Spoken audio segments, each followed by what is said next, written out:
ओम नमोर्यंताणं नमो सिद्धाणं नमो ऐर्याणं नमो वज्रायाणं नमो लोहे सव्वसाहुणं मंगलं भगवान् वीरो मंगलं गौतमोगणी मंगलं कुन्दकुन्धार्यो जैनधर्मोऽस्तु मंगलम् ओंकार बिंदु संयुक्तम नित्यं जायन्ति योगिनां कामदं मोक्षदं चैव ओंकाराय नमो नमः। अहो उपकार जिनवरनो कुंदनो ध्वनि दिव्यनो जीन कुंद ध्वनि आप्या अहो आ गुरु काननो तुझ ज्ञान ध्यान नो रंग अमया दर्श रहो ओ शिव पद तक तुझ संग माता हाथ ग्रह।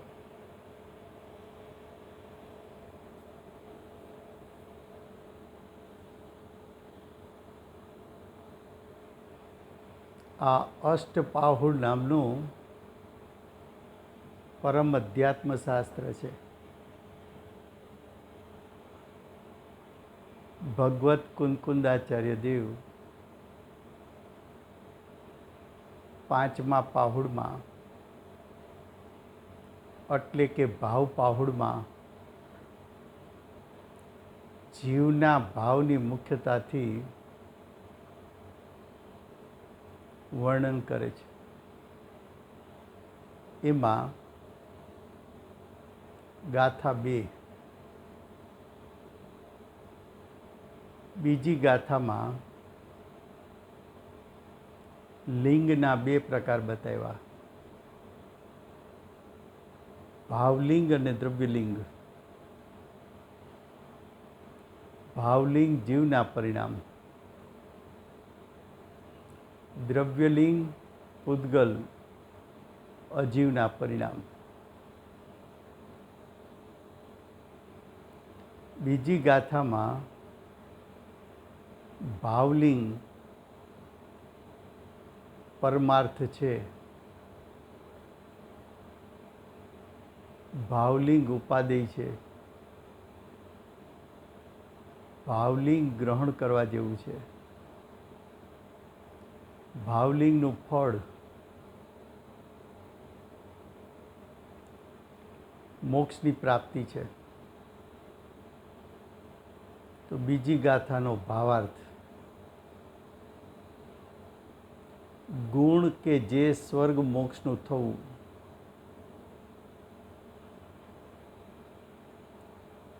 ગુણ એટલે શું? શુદ્ધ ભાવ. શુદ્ધ ભાવથી સ્વર્ગ થવું અને મોક્ષ થવું એટલે શું? શુદ્ધ ભાવથી મોક્ષ થાય, પણ સ્વર્ગ કેમ થાય?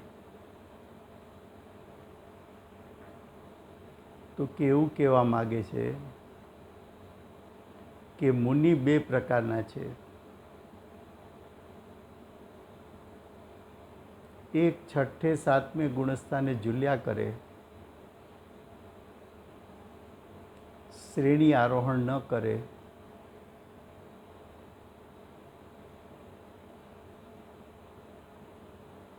અને દેહ વિલય થાય,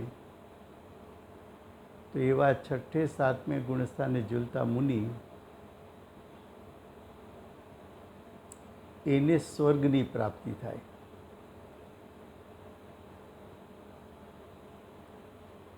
હવે બીજો અર્થ,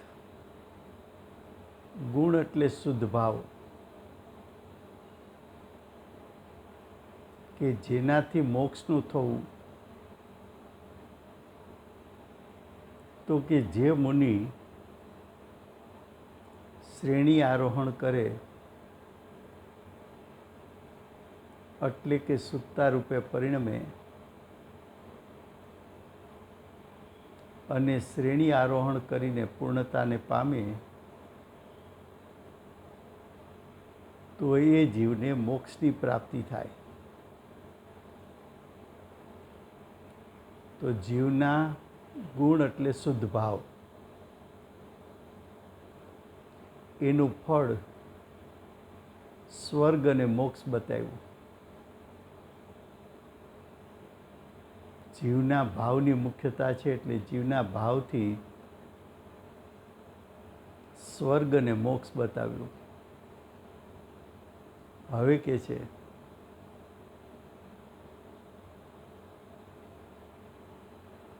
દોષ હોય તો, દોષ એટલે અશુદ્ધ ભાવ, અશુદ્ધ ભાવ એટલે શુભાશુભ ભાવ. તો કે દોષ અર્થાત નરકાદી સંસારનું થવું, તેમનું કારણ ભગવાને ભાવોને જ કહ્યું છે. નરકાદી એટલે ચાર ગતિ, ચાર ગતિ એટલે સંસાર, સંસાર એટલે દુઃખમય પરિણામ. એ દુઃખમય પરિણામ અથવા દુઃખની પ્રાપ્તિ, સંસારની પ્રાપ્તિ, ચાર ગતિની પ્રાપ્તિ, એમનું કારણ પણ જીવના દોષ સહિતના ભાવો એમનું કારણ છે.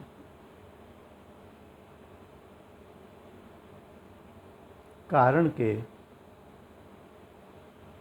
કાર્ય પહેલાં જ હોય છે. કાર્ય થાય તો એનું ફળ મળે. તો પૂર્વે સુત્તા રૂપે પરિણમ્યો હોય તો સ્વર્ગ કે મોક્ષની પ્રાપ્તિ થાય. અને મોહ રાગ દ્વેષ આદિ રૂપે પરિણમ્યો હોય તો ચાર ગતિની પ્રાપ્તિ થાય. અહીં એટલે આ ગાથામાં શું કહ્યું? અહીં એટલે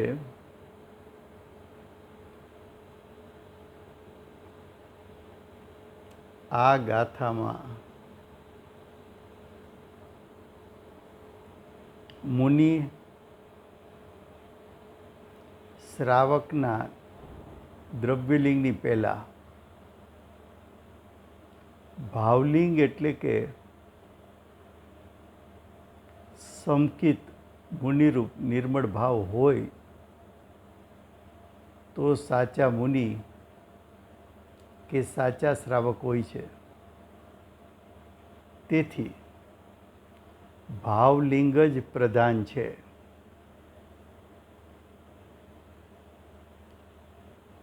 શું કીધું?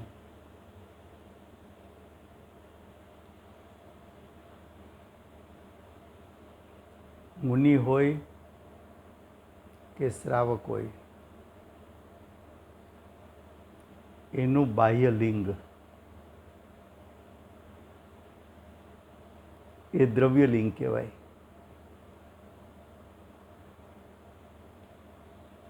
પણ યથાર્થ દ્રવ્યલિંગ ક્યારે કહેવાય?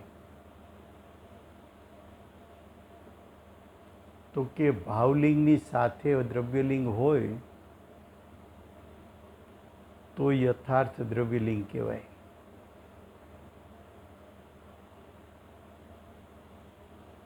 ભાવલિંગ અને દ્રવ્યલિંગ બેમાં મુખ્યતા કોની? તો કે મુખ્યતા ભાવલિંગની. તો કે કેમ? તો કે ભાવલિંગ એ જીવના પરિણામ છે, જીવના શુદ્ધ અને વિતરાગ પરિણામ છે. જીવના સ્વભાવને અનુસરીને પ્રગટ થયા છે. એનો કરતા જીવ છે. ભાવલિંગ એ આંશિક વિતરાગ પરિણામ છે. જો આંશિક વિતરાગતા પ્રગટ ન થઈ હોય તો દ્રવ્યલિંગ કોઈ કાર્યકારી નથી. તો કે છે ભાવલિંગ જ પ્રધાન છે. પ્રધાન છે તે પરમાર્થ છે. પરમાર્થ એટલે પ્રયોજનભૂત છે. પરમાર્થ એટલે પ્રયોજનભૂત છે. પ્રયોજનભૂત છે એટલે પ્રાપ્ત કરવા જેવું છે.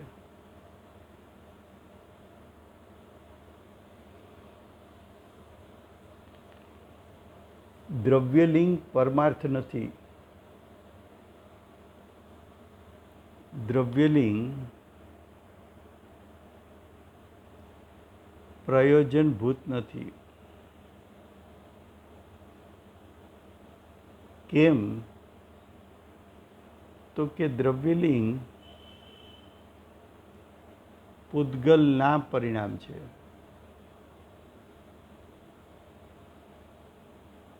શરીરની બાહ્ય ક્રિયા છે. શરીરના ઉત્પન્ન થતા પરિણામ એનું ફળ જીવની સત્તામાં નથી આવતું. જીવના શુદ્ધ કરેલા પરિણામ, જીવના વિતરાગ પરિણામ, એનું ફળ જીવને અતિન્દ્રિય જ્ઞાન અને અતિન્દ્રિય સુખ આવે છે. માટે ભાવલિંગની મુખ્યતા છે. અહીં કોઈ પૂછે ભાવનું સ્વરૂપ શું છે? તેનું સમાધાન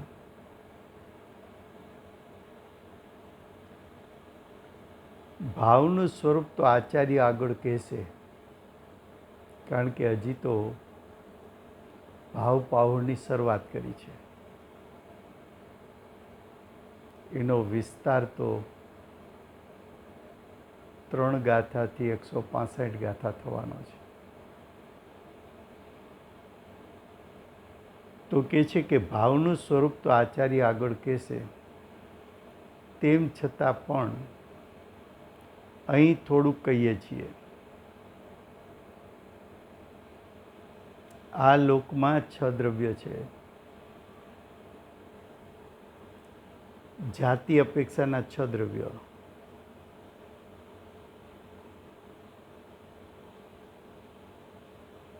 તો જાતિ અપેક્ષા એ 6 દ્રવ્યો. સંખ્યા અપેક્ષા તો અનંત આનંદ દ્રવ્ય છે. તેમાં જીવ પૂતગલનું વર્તન પ્રગટ જોવામાં આવે છે. જીવ પૂતગલ વચ્ચે નિમિત્ત નૈમિત્તિક સંબંધ જોવા મળે છે. નિમિત્ત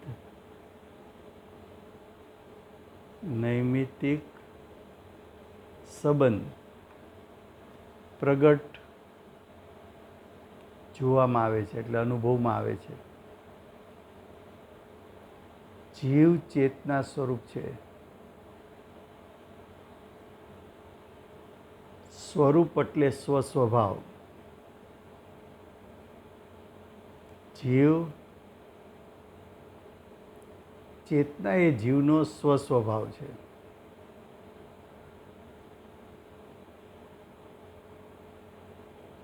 અને પૂતગલ સ્પર્શ રસ ગંધ અને વર્ણ સ્વરૂપ જડ છે.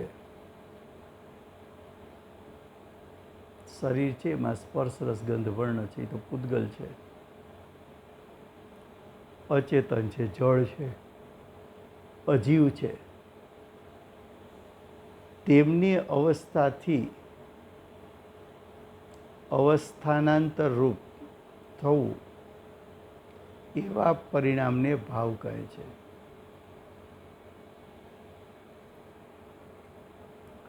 જીવ છે પેલા ક્રોધ કર્યો, પછી માન કર્યું, માયા કરી, પછી લોભ કર્યો, મોહ કર્યો, રાગ કર્યો, દ્વેષ કર્યો, પુણ્ય કર્યું, પાપ કર્યું, તો દરેક સમયે ભાવનો પલટો થાય છે. પરિણામ પલટે છે ને ભાવ કહેવાય. હવે કહે છે જીવનો સ્વભાવ એટલે કે પરિણામરૂપ ભાવ તો દર્શન જ્ઞાન છે. જીવ પરિણમે તો પોતાના સ્વભાવને અનુસરીને પરિણમે. તો જીવમાં જ્ઞાન દર્શન સ્વભાવ છે, તો જીવ જ્ઞાન દર્શન રૂપે પરિણમે, પણ અચેતન જળ રૂપે ન પરિણમે. તો દર્શન જ્ઞાન, ચેતના એટલે દર્શન જ્ઞાન, એ તો આત્માનું સ્વરૂપ છે, આત્માનો સ્વભાવ છે. તો દરેક દ્રવ્ય પોતાના સ્વસ્વભાવને અનુસરીને પરિણમે. હવે કે છે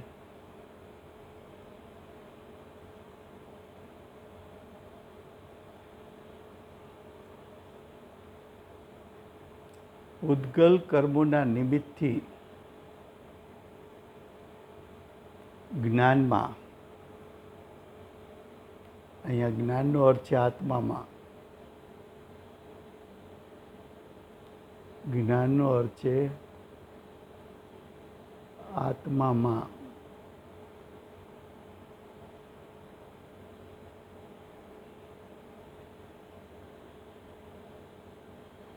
જ્ઞાનનો અર્થ છે આત્મામાં મોહ રાગ દ્વેષ થવો.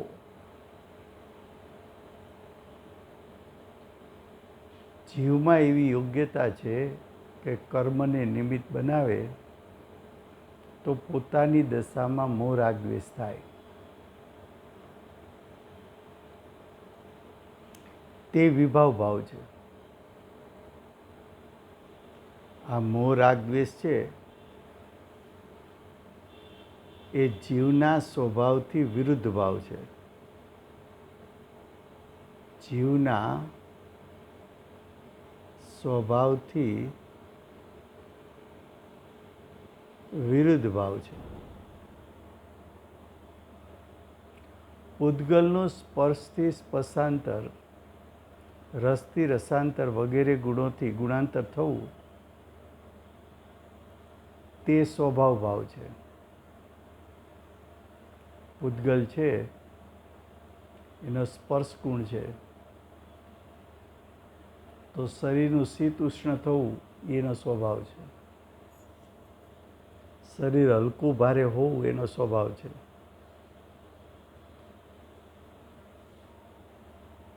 રસ ગુણ એ પૂતગલનો ગુણ છે.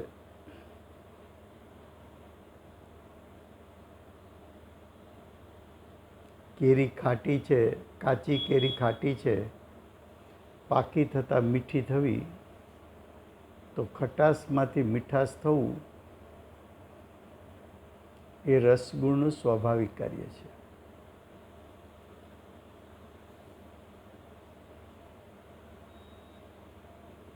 હવે બીજી વાત કરે છે, પરમાણુમાંથી સ્કંદ થવો.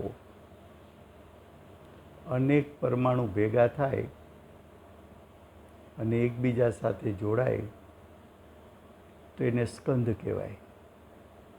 આ ટેબલ અનંત પરમાણુનો સ્કંદ છે.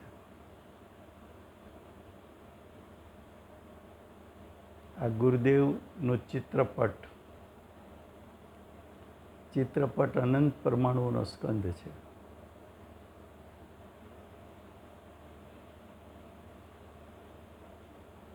એ સ્કંદમાંથી પરમાણુ છૂટા પડે અને બીજા કોઈ સ્કંદની રચના કરે.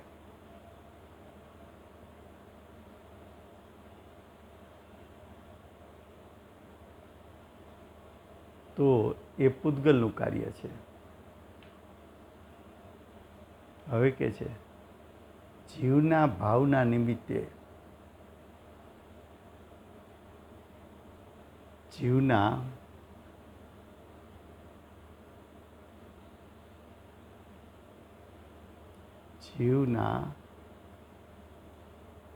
વિભાવ ભાવના નિમિત્તે કાર્મણ વર્ગણાનું કર્મરૂપ થવું એ પૂતગલનો વિભાવ ભાવ છે.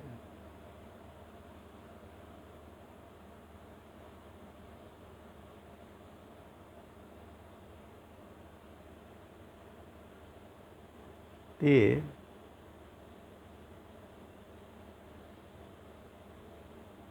પૂતગલનો વિભાવ ભાવ છે. આ પ્રમાણે તેમને પરસ્પર નૈમિત્તિક ભાવ હોય છે.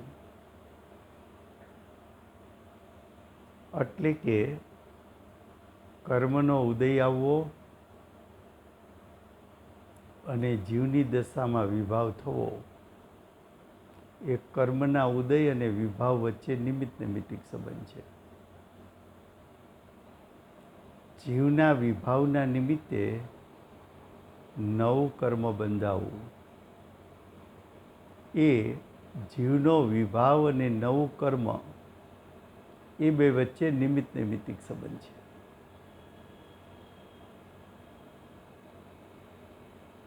હવે નેક્સ્ટ પેરેગ્રાફ. પૂતગલ તો જડ છે, તેને એટલે પૂતગલને એટલે કે નવા કર્મને નૈમિત્તિક ભાવથી કાંઈ પણ સુખ દુઃખ આદિ નથી. જીવનો વિભાવ નિમિત્ત થયો કાર્મણ વર્ગના કર્મરૂપે પરિણમી એને કારણે પૂતગલની સત્તામાં કોઈ સુખ દુઃખનું વેદન થતું નથી.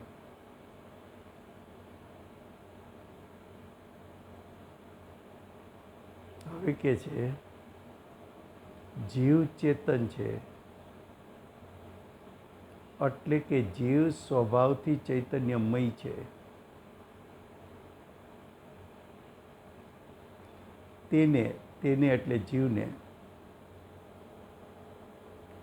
તેને એટલે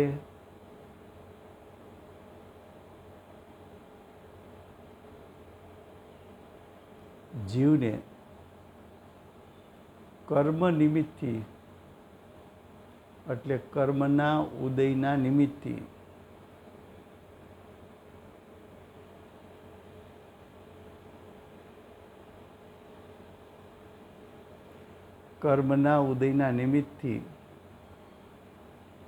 ભાવ થાય. કોને થાય? જીવને ભાવ થાય. તેનાથી તેને એટલે જીવને સુખ દુઃખ આદિ હોય છે. તો જીવની સત્તામાં જીવના ભાવમાં સુખ દુઃખ છે. ક્યારે? કે કર્મના ઉદયમાં જોડાય ત્યારે. પણ જીવ વિભાવ કરે એને કારણે નવું કર્મ બંધાય તો નવા કર્મને સુખ દુઃખનું વેદન નથી.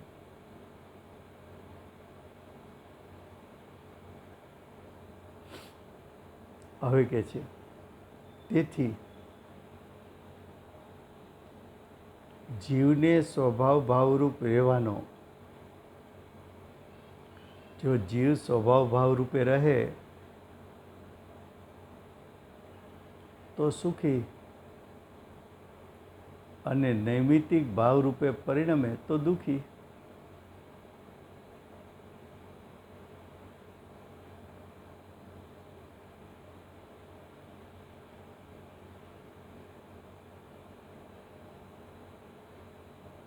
હવે કે છે જીવને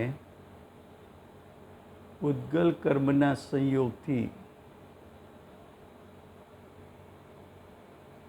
દેહાદિક દ્રવ્યનો સંબંધ છે. એટલે શું? તો કે જીવે પોતાની સત્તામાં વિભાવ એટલે ભાવ કર્મ કર્યું. ભાવ કર્મના નિમિત્તે દ્રવ્ય કર્મ બંધાણું. દ્રવ્ય કર્મ બંધાવાથી જીવે 4 ગતિમાં પરિભ્રમણ કર્યું. જીવે 4 ગતિમાં પરિભ્રમણ કર્યું તો ત્યાં તેને શરીરનો સંબંધ થયો.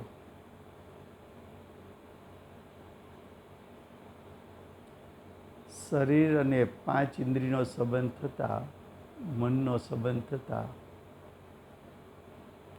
જીવનો ઉપયોગ 5 ઇન્દ્રિય મન દ્વારા રૂપી પદાર્થને વિષય બનાવી ફરી પાછો ભાવકર્મ ઉત્પન્ન કર્યું.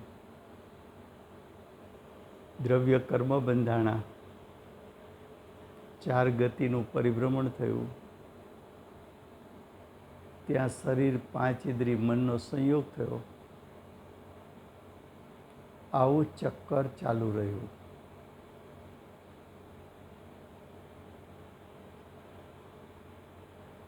હવે કે છે આ બાહ્ય રૂપને દ્રવ્ય કહે છે. બાહ્ય રૂપ એટલે શરીરને દ્રવ્ય કહે છે. અને ભાવથી દ્રવ્યની પ્રવૃત્તિ થાય છે. ભાવથી એટલે ભાવના નિમિત્તે શરીરની પ્રવૃત્તિ જોવા મળે છે.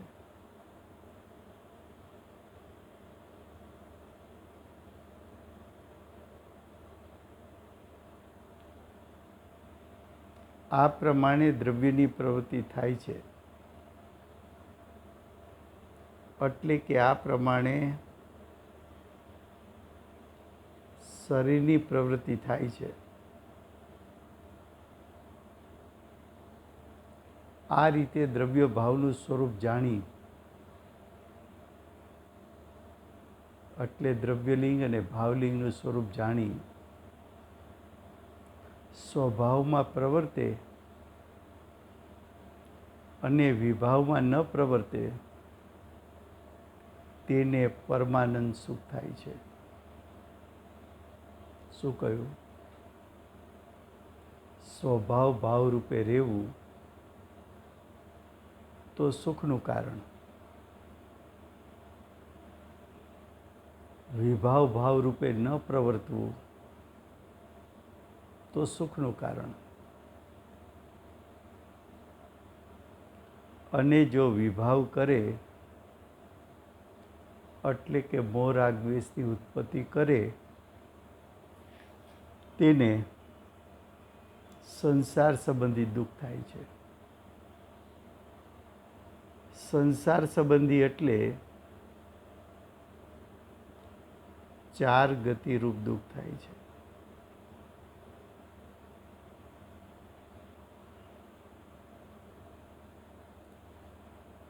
હવે નેક્સ્ટ પેરેગ્રાફ. જો બધી જગ્યાએ ભાવની મુખ્યતા બતાવી, શરીરની પ્રાપ્તિ થઈ એમાંય જીવનો વિભાવ પરંપરાએ કારણ છે. હવે કે છે દ્રવ્યરૂપ પૂતગલનો વિભાવ છે, દ્રવ્યરૂપ પૂતગલનો વિભાવ એટલે સ્કંદ. સ્કંદને પણ વિભાવ કયો છે. તેના સંબંધી એટલે કે સ્કંદ સંબંધી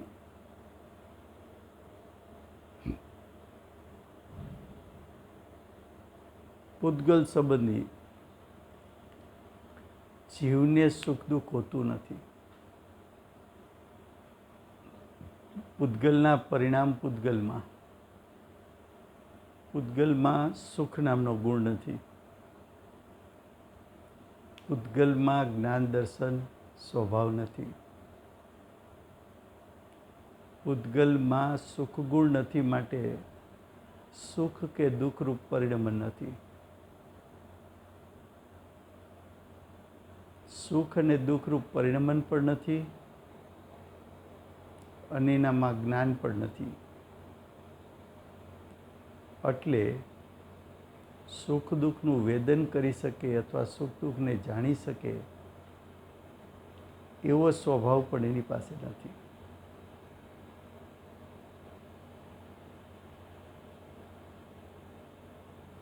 માટે ભાવ જ પ્રધાન છે. ભાવ પ્રધાન છે એટલે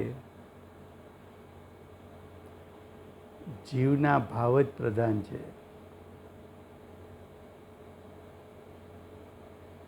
જીવના ભાવ જ પ્રધાન છે એટલે ભાવ લિંગ જ પ્રધાન છે. એમ ન હોય તો કેવડી ભગવાનને પણ સાંસારિક સુખ દુઃખની પ્રાપ્તિ થાય, પરંતુ એવું નથી. કેવડી ભગવાન અરિયંત પરમાત્મા, એને દુઃખનું વેદન નથી, ઇન્દ્રિય સુખનું પણ વેદન નથી. આ પ્રમાણે જીવને જ્ઞાન દર્શન તો સ્વભાવ છે. જ્ઞાન આત્માનો સ્વભાવ, દર્શન આત્માનો સ્વભાવ. જ્ઞાનનું કાર્ય જાણવું, દર્શનનું કાર્ય દેખવું. તો જીવ જાણવા દેખવા રૂપ પ્રવૃત્તિ પોતાના સ્વભાવને કારણે કરી શકે છે. અને રાગદ્વેષ મોહરૂપ સ્વભાવ તે વિભાવ છે.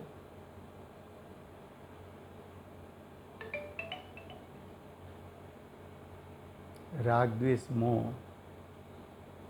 છે જીવનો ભાવ, પણ જીવના સ્વભાવથી વિરુદ્ધ પ્રકારનો ભાવ છે.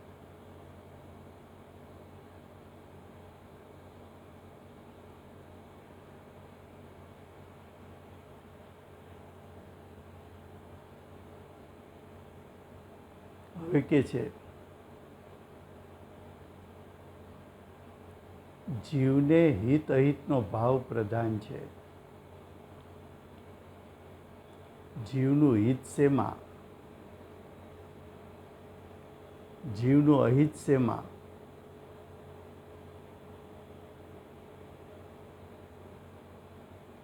એ ભાવ જીવના મુખ્ય છે.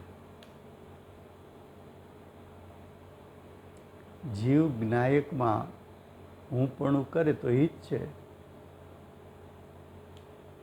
પરદ્રવ્ય શરીર કર્મમાં હુંપણું કરે,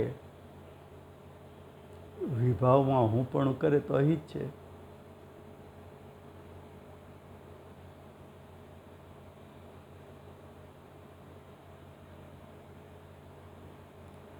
પૂતગલ દ્રવ્ય સંબંધી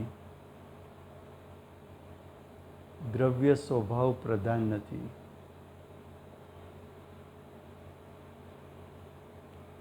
પૂતગલની પ્રધાનતા નથી, પૂતગલના સ્વભાવોની પ્રધાનતા નથી. કારણ કે જીવના દ્રવ્ય ક્ષેત્ર કાળભાવ જુદા, પૂતગલના દ્રવ્ય ક્ષેત્ર કાળભાવ જુદા.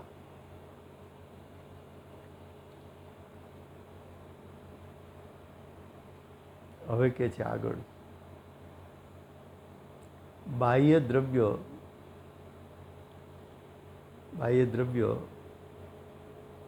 એટલે 8 કર્મ કે શરીર નિમિત્ત માત્ર છે. નિમિત્તની પરિભાષા આપણે કહી હતી કે નિમિત્ત કોની કહેવાય? તો અહીંયા કહ્યું કે 8 કર્મ અને શરીર નિમિત્ત છે. તો નિમિત્ત એને કહેવાય કે 8 કર્મ કે શરીર આત્માનું કાર્ય કરી શકે નહીં. પણ આત્મા અશુદ્ધતા રૂપે પરિણમે તો 8 કર્મ ઉદય રૂપે વિદ્યમાન હોય. અને જો જીવ શુદ્ધતા રૂપે પરિણમે તો 8 કર્મ અભાવ રૂપે નિમિત્ત હોય. નિમિત્ત એટલે એની હાજરી છે, પણ એ જીવના પરિણામનો કરતા ભોગતા નથી.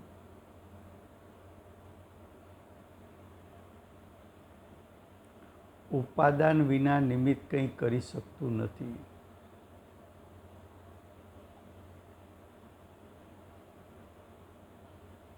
જીવનું ઉપાદાન એટલે સ્વશક્તિ.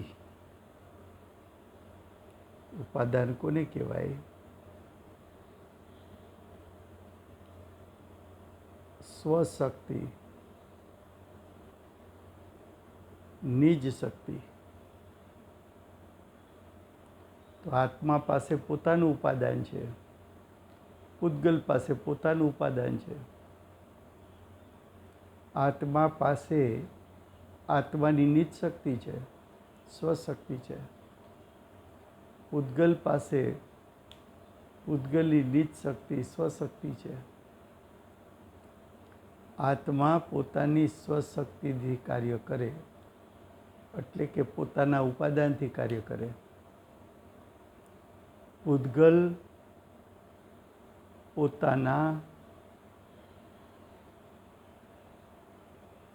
સ્વશક્તિથી કાર્ય કરે, નિજ શક્તિથી કાર્ય કરે. તો જીવે જીવનું ઉપાદાન રૂપ કાર્ય કર્યું, પૂતગલે પૂતગલનું ઉપાદાન રૂપ કાર્ય કર્યું. બે પાસે પોતપોતાના ઉપાદાન છે, પોતપોતાની નિજ શક્તિ છે. પોતાની જેવી નિજ શક્તિ છે એવું કાર્ય કરે છે. જીવની નિજ શક્તિ ચેતનવંતી છે, પૂતગલની નિજ શક્તિ અચેતન સ્વરૂપ છે.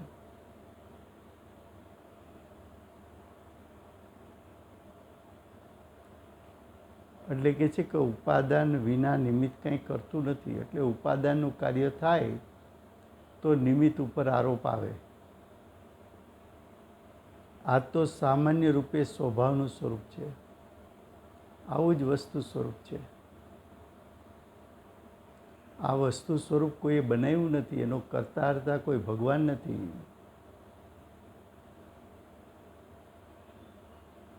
હવે કે છે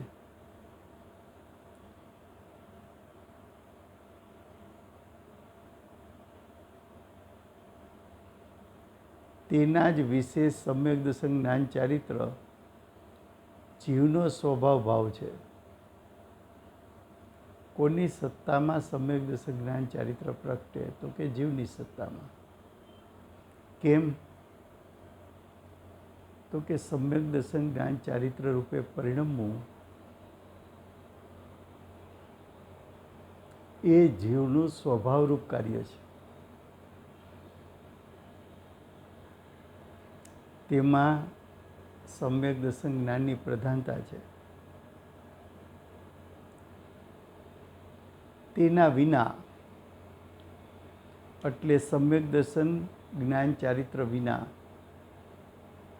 બધી બાહ્ય ક્રિયા શરીરની ક્રિયા કયો કે બહારની ક્રિયા કયો, એ બાહ્ય ક્રિયા મિથ્યા દર્શન જ્ઞાન ચારિત્ર છે, તે વિભાવ છે. એટલે ભાવલિંગને મુખ્ય કર્યું, દ્રવ્યલિંગની ગૌણતા બતાવી. જો ભાવલિંગ ન પ્રગટે તો દ્રવ્યલિંગથી કંઈ મોક્ષ થવાનો નથી.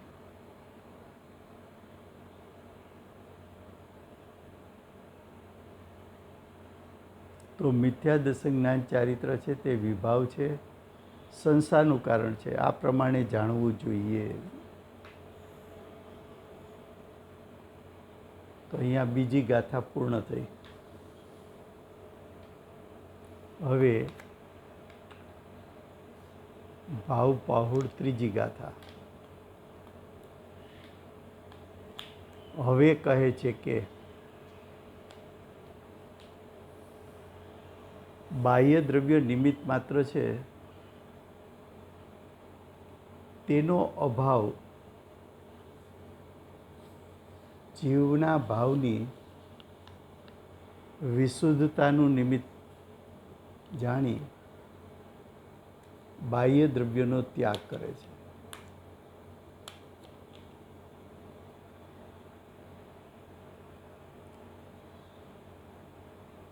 શું કહે છે કે બાહ્ય દ્રવ્ય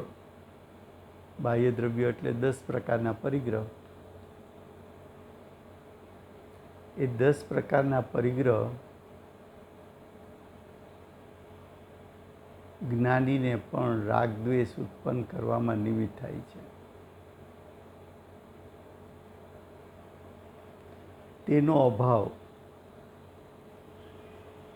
તેનો એટલે પરિગ્રહનો અભાવ,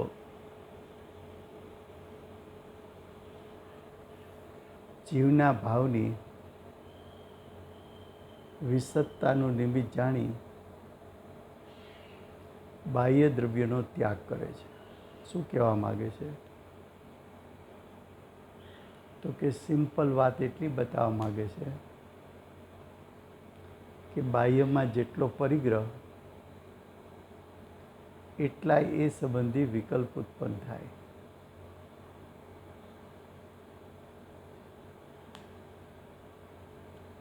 એ સંબંધી એટલા વિકલ્પ ઉત્પન્ન થાય. હવે આપણું એક ઘર રાજકોટમાં હોય, એક સોનગઢમાં હોય,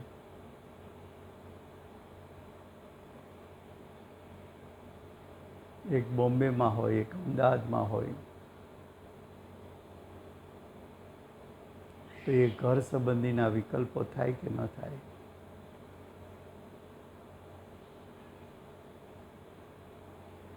લાખો કરોડો રૂપિયાનો વ્યાપાર હોય તો એ સંબંધી વિકલ્પો થાય કે ન થાય?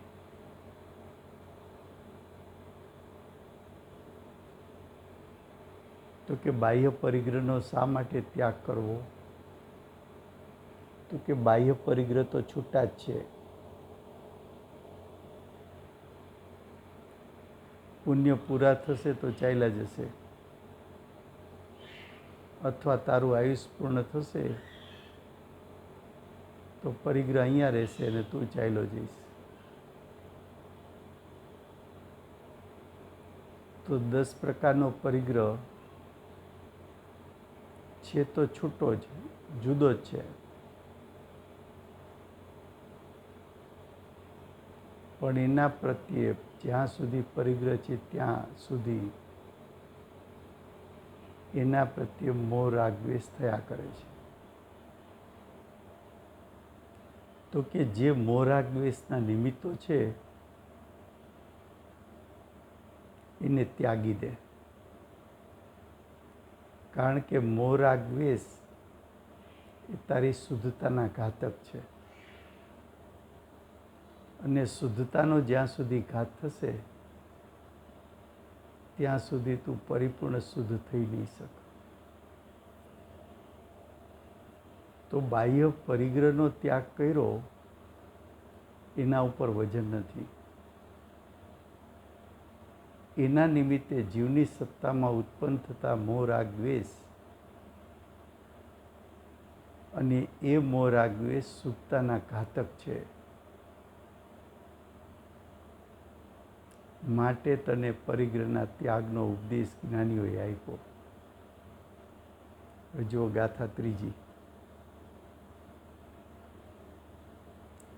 રે ભાવ શુદ્ધિ નિમિત્ત બાહિર ગ્રંથ ત્યાગ કરાય છે. વિફળ બહિર ત્યાગ આંતર ગ્રંથથી સંયુક્તને. ગ્રંથનો અર્થ છે પરિગ્રહ. ગ્રંથ એટલે પરિગ્રહ. તો શું કહે છે? પરિગ્રહ બે પ્રકારના, બાહ્ય પરિગ્રહ અને અંતરંગ પરિગ્રહ. પરિગ્રહ કેટલા છે? તો કે પરિગ્રહ બાહ્ય અને અંતરંગ. ભાવ પાહુડમાં ભાવની મુખ્યતા છે. ભાવમાં પણ જીવના પરિણામની મુખ્યતા છે. તો પરિગ્રહમાં અંતરંગ પરિગ્રહની મુખ્યતા છે, કારણ કે એ જીવનો ભાવ છે. એ અંતરંગ પરિગ્રહ સંસારનું કારણ છે, ચાર ગતિનું કારણ છે. એ અંતરંગ પરિગ્રહ છોડાવવો છે, કારણ કે અંતરંગ પરિગ્રહ એનું ફળ દુઃખ છે. તો અર્થ જુઓ. બાહ્ય પરિગ્રહનો ત્યાગ ભાવની વિશુદ્ધિ માટે. કોના ભાવની વિશુદ્ધિ માટે? તો કે જીવના ભાવની વિશુદ્ધિ માટે કરવામાં આવે છે. પરંતુ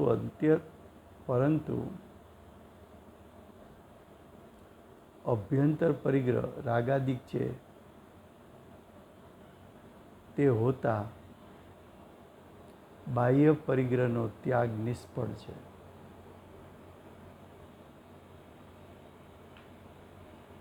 જીદ કરીને પદાર્થોનો ત્યાગ કર્યો, પણ અંતરંગમાંથી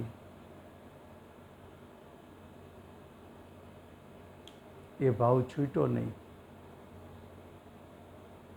મોહ છૂટ્યો નહીં. તો એ જે અંતરંગ મોહ રાગ દ્વેષની ક્રિયા થઈ, બાહ્ય પરિગ્રહ ભલે છૂટ્યો પણ અંદરમાં એનો મોહ ન છૂટ્યો, તો એ ત્યાગ નિષ્ફળ છે. ભાવાર્થ. અંતરંગ ભાવ વિના એટલે કે અંતરંગ ભાવ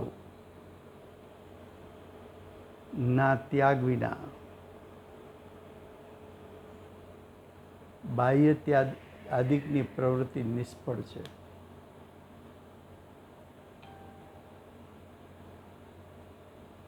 કુંદકુંદાચાર્ય દેવ શું કહે છે?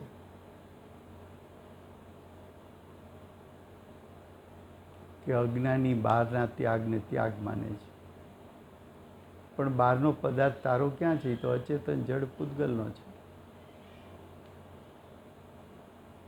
કોઈ તારા પૂર્વે કરેલા કર્મો એના ફળ સ્વરૂપે બાહ્ય સામગ્રી આવી.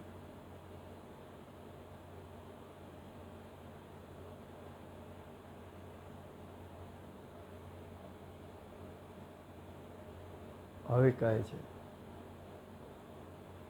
કરોડો ભવોમાં તપ કરે પણ ભાવ વિના સિદ્ધિ નથી. ગાથા ચોથી શું કહે છે? કરોડો ભવોમાં તપ કરે. કયું તપ? બાહ્ય તપ. શરીરને ક્ષીણ કરી નાખે.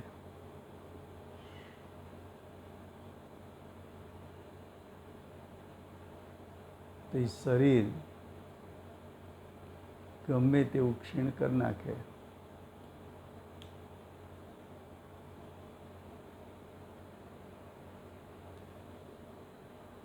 એને તપ કહ્યું નથી.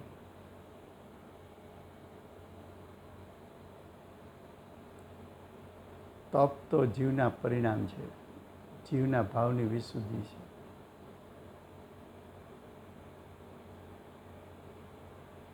જીવના શુદ્ધ ભાવ વિના તપ ન હોય. જો દરેક ગાથાએ જીવના ભાવની મુખ્યતા બતાવી છે. ભાવ પાહુડ છે. હવે જો ગાથા ચોથી. છો કોટી કોટી ભવો વિશેની વસ્ત્ર લંબિત કર રહી પુષ્કળ કરે તપતોય ભાવ વિહીનને સિદ્ધિ નહીં. શું કીધું? કરોડ કરોડ ભવ, કોટી કોટી, ક્રોડા ક્રોડી ભવો કરે, ક્રોડા ક્રોડી કાળ સુધી હાથ લાંબા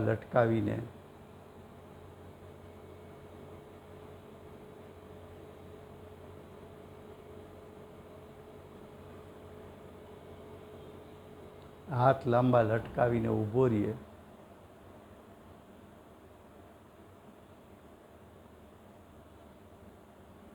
વસ્ત્રનો પણ ત્યાગ કરે,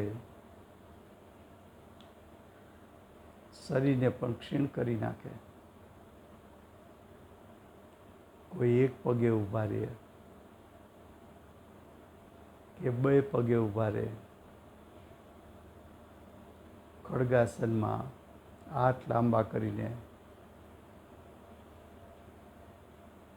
સૂર્યના તાપ નીચે ઊભા રહે, કે સરોવર ઠંડીના દિવસોમાં સરોવરના કિનારે ઊભા રહે, કે સ્મશાન જેવી નિર્જન સ્થાને ઊભા રહે.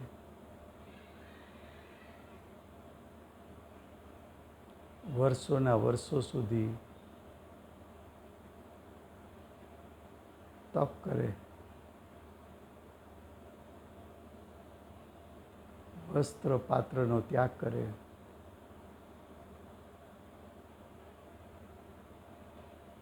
આવી જળની શરીરની ક્રિયાને તપશ્ચરણ માને, પણ અંતરંગમાં ભાવ પલટો નથી, વિભાવ ભાવ રહિતતા નથી, તો સિદ્ધિ થતી નથી.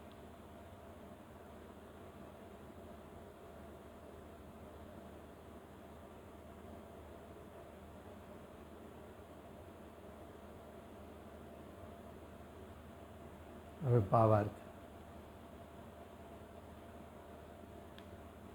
ભાવમાં મિથ્યા દર્શન, મિથ્યા જ્ઞાન, મિથ્યા ચારિત્ર રૂપ વિભાવ રહિત સમ્યક દર્શન જ્ઞાન ચારિત્ર રૂપ સ્વભાવમાં પ્રવૃત્તિ ન હોય. શું કહ્યું? મિથ્યા દર્શન શરીર અને પર પદાર્થમાં હું પણ રાગાદી વિભાવ પરિણામમાં હું પણ એ મિથ્યા દર્શન. મિથ્યા જ્ઞાન આત્મા અને શરીર એની ભિન્નતાનું નિર્વિકલ્પ જ્ઞાન ન કરે આત્માનો સ્વભાવ શુદ્ધ અને પરિણામમાં ઉત્પન્ન થતા વિભાવ બે વચ્ચે ભેદ જ્ઞાન ન કરે તો મિથ્યા જ્ઞાન છે. મિથ્યા ચારિત્ર શરીરની ક્રિયાને આત્માની ક્રિયા માને, બાહ્ય ત્યાગને ત્યાગ માને, પણ જીવના ભાવમાંથી મોહ રાગ દ્વેષનો ત્યાગ ન કરે, શરીરને સૂકવી નાખે અને તપ માને તો એ મિથ્યા ચારિત્ર છે. મિથ્યા દર્શન જ્ઞાન ચારિત્ર વિભાવ પરિણામ છે, જીવના અશુદ્ધ પરિણામ છે. જો એ અશુદ્ધ પરિણામ રહિત થાય તો સમ્યક દર્શન જ્ઞાન ચારિત્ર એટલે મોક્ષ માર્ગ પ્રગટે. તો સ્વભાવમય પ્રવૃત્તિ થાય. આવી સ્વભાવ પ્રવૃત્તિ ન હોય એટલે કે પોતાના ભાવમાં વિતરાગતા ન હોય અને કરોડો ભાવ સુધી તપ કરે, નગ્ન દશા ધારણ કરે, શરીરને ઘસી નાખે તો પણ મુક્તિ થતી નથી. જો આ ગાથામાં પણ જીવના ભાવની મુખ્યતા બતાવી. આ પ્રમાણે ભાવોમાં સમ્યક દર્શન જ્ઞાન ચારિત્ર રૂપ ભાવ પ્રધાન છે અને તેમાં પણ સમ્યક દર્શન પ્રધાન છે, કારણ કે તેના વિના એટલે સમ્યક દર્શન વિના જ્ઞાન ચારિત્રને મિથ્યા કહે છે. આ પ્રમાણે જાણવું. તો ગાથા 4 સુધી આપણે રાખીએ છીએ. 5મી ગાથાથી નેક્સ્ટ સ્વાધ્યાયમાં ચાલશે.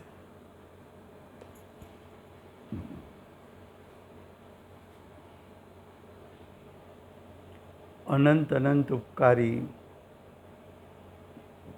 શ્રી સિમંદર ભગવાનનો જય હો. કડીકાળ સર્વજ્ઞ શ્રી કુંકુંદાચાર્ય દેવનો જય હો. વર્તમાન કાળે સાક્ષાત ઉપકારી પરમ કૃપાળુ શ્રી સદગુરુદેવ પ્રસમ મૂર્તિ ભગવતી માતનો જય હો. અષ્ટ જીનવાણી માતનો જય હો. પરમ દિગંબર જૈન ધર્મનો જય હો.